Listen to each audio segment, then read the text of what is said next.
Detail చూద్దాం. కంచె గచ్చిబౌలి భూములపై బీఆర్ఎస్ బీజేపీ తప్పుడు ప్రచారం చేస్తున్నారని డిప్యూటీ సీఎం భట్టి విక్రమార్క అన్నారు. హెచ్సీఓ ఇంచు భూమి కూడా ప్రభుత్వం తీసుకోలేదన్నారు. హెచ్సీఓ భూములను గుంజుకుంటున్నారని సోషల్ మీడియాలో తప్పుడు ప్రచారం చేస్తున్నారని చెప్పారు. ప్రజలకు వాస్తవాలు తెలియాలనేది తమ ఆలోచన అన్నారు. 13/1/2004 వరకు ఆ భూములు హెచ్సీఓనని చెప్పారు. ఆ తర్వాత 2004లో బదలాయింపు కింద హెచ్సీఏకు పక్కనే 397 ఎకరాలను ప్రభుత్వం కేటాయించిందన్నారు. ఆనాటి ప్రభుత్వానికి హెచ్సీయు 400 ఎకరాలు ఇచ్చిందన్నారు. బిల్లీరావు అనే వ్యక్తి చేతిలో ఇన్ని రోజులు ఆ భూమి ఉందన్నారు భట్టి. ఆ భూమి తమదేనని బిల్లీరావు సుప్రీంలో రిట్ పిటిషన్ వేశారని చెప్పారు. వ్యాప్తంగా కంచె గచ్చిబౌలిలోని 400 ఎకరాలకు సంబంధించినటువంటి అంశం పైన పెద్ద ఎత్తున చర్చ జరుగుతోంది.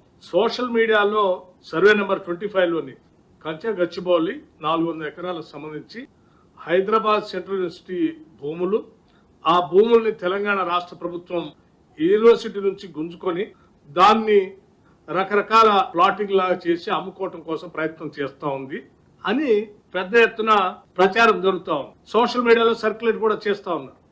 కానీ 13/1/2024 నాడు ఆనాటి ఉమ్మడి తెలుగుదేశం ప్రభుత్వం ఈ భూమిని 400 ఎకరాలని యూనివర్సిటీ నుంచి తీసుకొని ఐఎంజీ భారత స్పోర్ట్స్ ఏదో తీసుకొని వస్తుందని పేట్రా బిల్లీరావు లాంటి వాళ్ళని ఈ 400 ఎకరాలు ఇచ్చేశారు.